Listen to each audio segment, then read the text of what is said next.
Hey gang, welcome back to the channel. I'm Paul with StudPack, and in today's video, we're gonna take this doorway between the dining room and the kitchen from this to this, and we're gonna show you how we did it. All right gang, we are back here on our current project, and as you found out in our intro, we're gonna be opening up this doorway right here. We're gonna be removing this header and open up this room a little bit.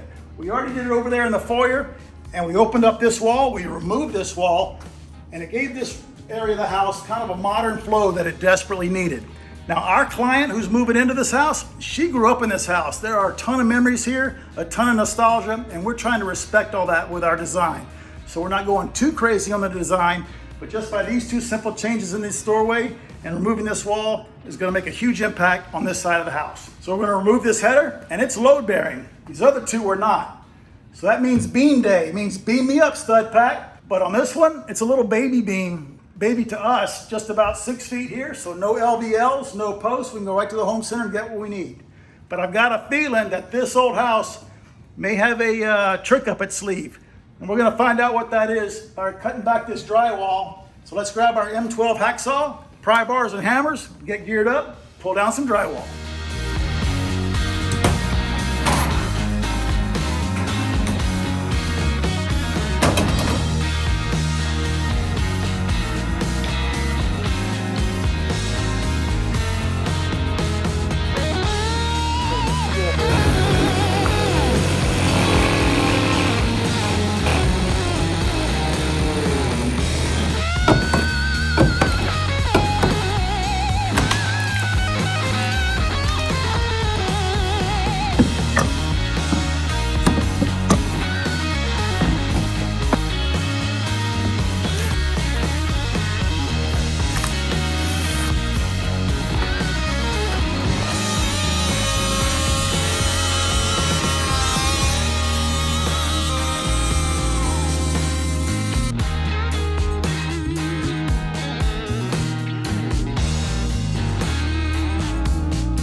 All right guys, this is the next day. Last night we got all the drywall off of here so I can see what I'm up against, so I'm putting this beam in the wall. Thought about it last night. This is an easy one, right? It's only 6 feet long, very little load, just this ceiling right here, piece of cake. I got here this morning and realized my plan is not gonna work. So I'm gonna show you why. I got my little jackhammer from my, jackhammer. See, I'm still thinking of chipping concrete. I got my jack handle from my F-150 right here. I'm gonna use it as a pointer. The reason I got this out is I had a flat on one of my brand new Michelins. They can't fix it. Now I gotta buy another Michelin, but I don't mind. Love those Michelins. All right, here we go. This is an outside wall. This is an outside wall. So this post right here is supporting this valley rafter. What's a valley rafter? Well, we have two different roof planes right here. This roof plane is sloped like this. This roof plane is sloped like this. They meet in the valley. You've seen a valley, you've seen a hip on a roof. This is the valley rafter. Think about where the water runs down. Yeah, right. Exactly. Comes off in a big stream right there. And this is your valley rafter. If we were to look up here, we'd see other rafters tying into this one. But this guy is sitting on this corner post. It's right here. It's also sitting on this top plate, which we're gonna remove, but that is very little area right there. All the weight is right here on this corner post, so we're not gonna change that. So now let's walk over to this other side and I'll show you what's going on. We're actually gonna take our reciprocating saw and make a pass right here and separate the jack stud from the king studs. And we have two kings right here. They go from the sill plate all the way to the top plate. So our new opening is gonna be right here. All this goes away. So our new beam, I was just gonna put it right on top of this. But here's the problem. I can't install the beam from the top because I have a 1-inch gas line right here. We obviously can't put it in from the sides because our ceiling's in the way. So it has to go up from the bottom. But if I've got a corner post here and this post here, I can't put the beam up. So what I thought I would do, make a cut here, swing this guy out of the way, lift up the beam, swing this back, put our beam on top, good to go. Jordan got here and said, hey Dad, I got a better idea. We got this ceiling open. Why don't we just remove this entire 2x6 joist? That gives us plenty of room right here to slide that beam in. We'll put the joist back and we don't have to fool with this at all. So that's what we're gonna do. Now, a lot of you ask about engineers all the time, our structural engineers. This is a permitted project, but what I think I'm gonna do, I'm just gonna put a 4x6 here, and I've got pictures of these 2x4s. If the inspector calls me out on it, I'll have the engineering done. But I'll explain to him that we added something stronger that was here, right? The 4x6 is obviously stronger than these 2x4s, so I think he's gonna be fine with it. And again, if he's not, I'll make a quick call to my engineer. He can do a little drawing and we'll send it in. The other thing we gotta worry about is this strong back right here. This strong back is just scrap lumber they use. This was from their forms, because I can see concrete on it. And they just make this L shape. And it goes all the way to the other side. And it is supporting the 2x6s in this dining room ceiling. And it's also keeping them from doing this during the drywall stage. It keeps them on 16-inch centers. So we're also gonna cut off this 2x4 right here. That's actually the first thing we're gonna do. And then we're gonna see what happens to this. There's not much load on that. If it falls a little bit, we'll put a post here, but I don't think it will. So enough talking, let's suit up, get our PPE on, and get a saw, and cut out this 2x4, and then we're gonna remove this joist.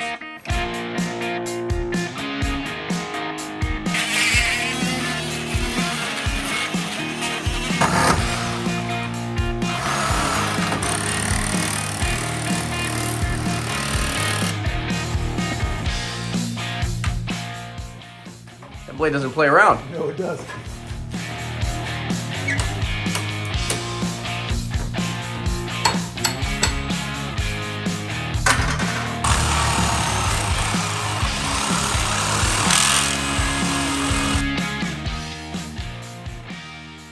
All right, gang, check it out. I said earlier there was no roof load. Well, I misspoke.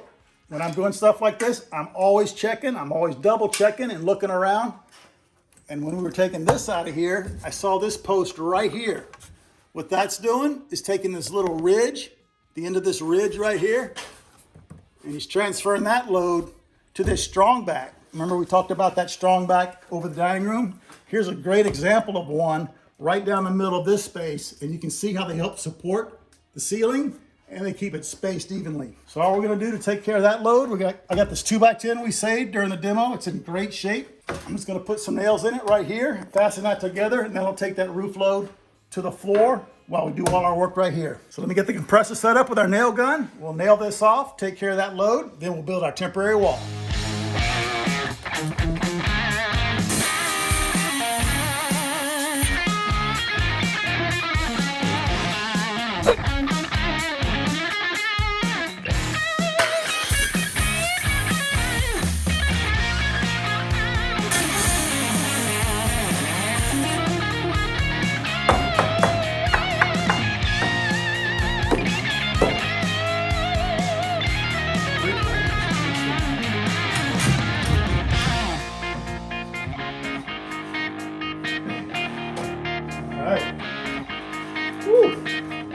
Save that and we'll put it back. All right, we got our temporary wall right here supporting the ceiling. We got our post over here supporting the roof. Let me grab the reciprocating saw, get this wood out of the way, open up this doorway.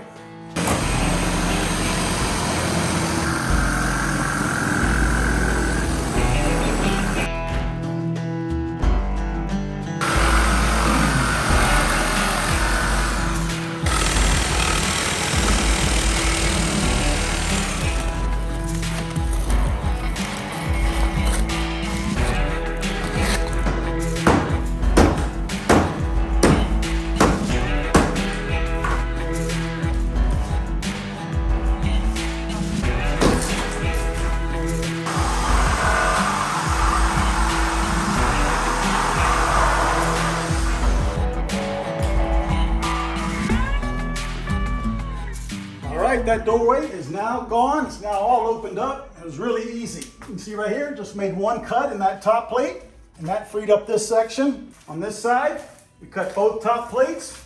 That thing came out in one huge piece. We cut in two sections to get it out the door easier. It's now in the dumpster. Our next step is to make our beam pocket. So these three joists are in the way. You can see where I marked it with a Sharpie. That's going to be our cut line. So let's grab our speed square and our circular saw and cut these joists out of the way.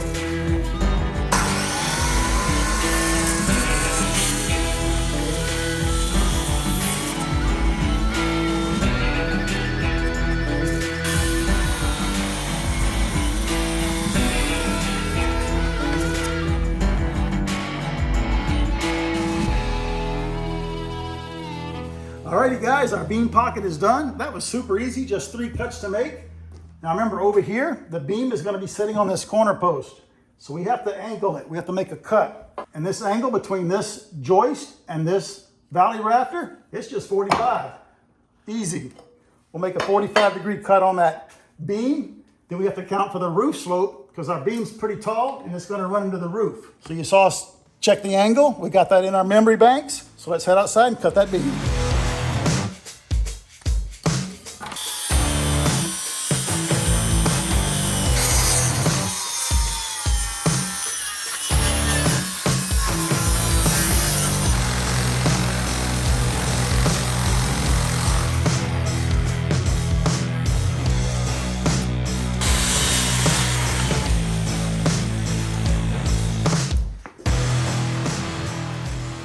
Solo beam install? Right there, bud. Let's see it.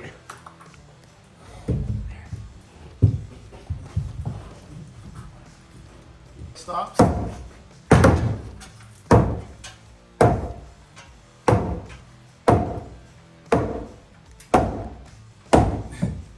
That's it. Little tight. Looks super tight. Tight.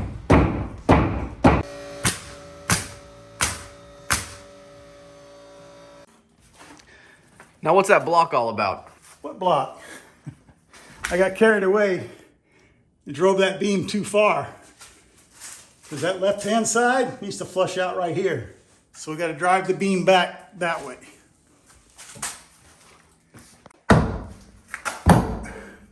Of course it's working. It's going, huh? Yeah.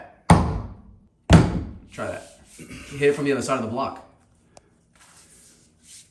There you go.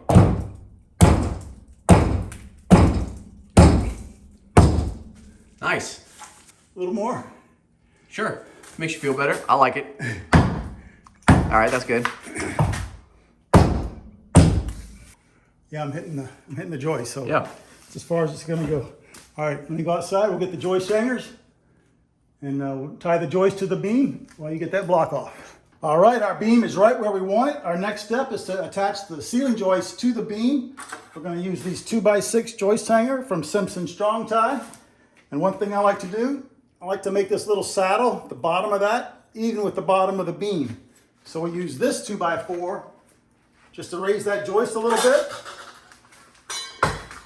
So when I put this on here, it flushes out here and we don't get a hump in the drywall. Another way you could do that is take a planer and plane that and recess a little pocket and do it that way. We just don't have room for the planer. So we're gonna do it like this. And by the time we span with drywall from here to here, float it out, it's gonna be perfect. Cool. Let's nail it off, bud. All right.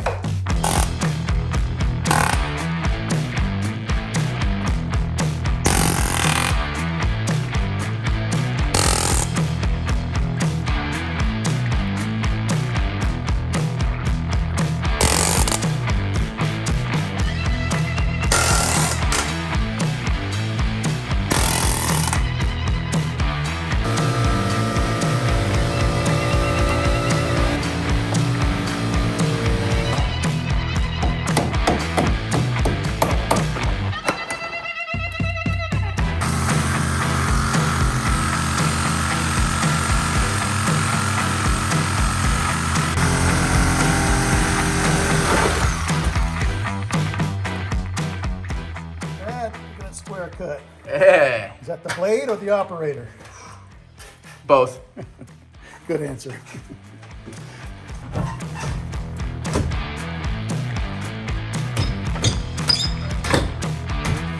There. Yep.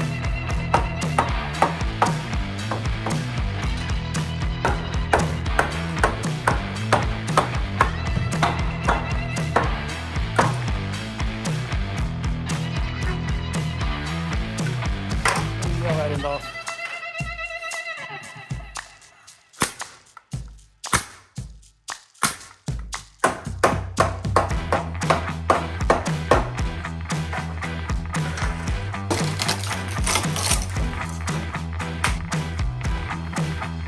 Nice.